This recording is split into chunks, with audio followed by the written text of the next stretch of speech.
Yoo hargafuun jaallatamuuf kabajamoo hordoftoota hawwii Oromtiitti bakka fayyaa keessatti naguma jirtu jabaattu galata Waaqayyoo nagaa fuutii nagaan kurraafaadha.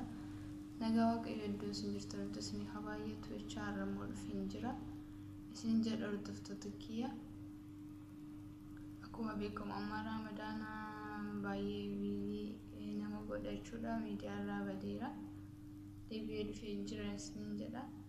Hawwina ramal qabatte jechuun keessanii nafu akkuma beekamu obboleettii keenya tokko Dubai keessatti daraartuu Tawaahidoo kan jedhamtu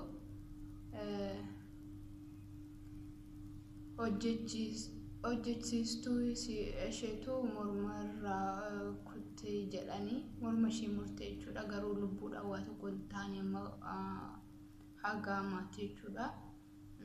Garumoo miidhamteetti jechuudha.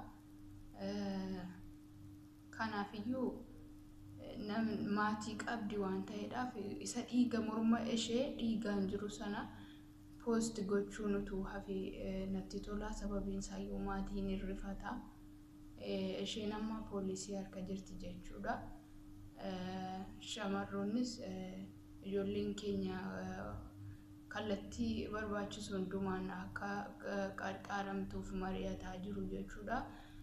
Kanaafiyyuu footochaa asiif achi oofuu osoo hin taane isa dhiiga qabu sana waan isheedhaaf barbaachisu qofa utuu godhameef yoo asitti fayyite mana hospitaalaatti hojjetattee galuu ta'es yoommoo gara biyya isheetti galuu ta'es kallattii gargaaramuun isheedhaaf ta'uun gargaaruu wayya malee footoo ishee dhiigaa sana poostii gochuun utuu hafi natti tola.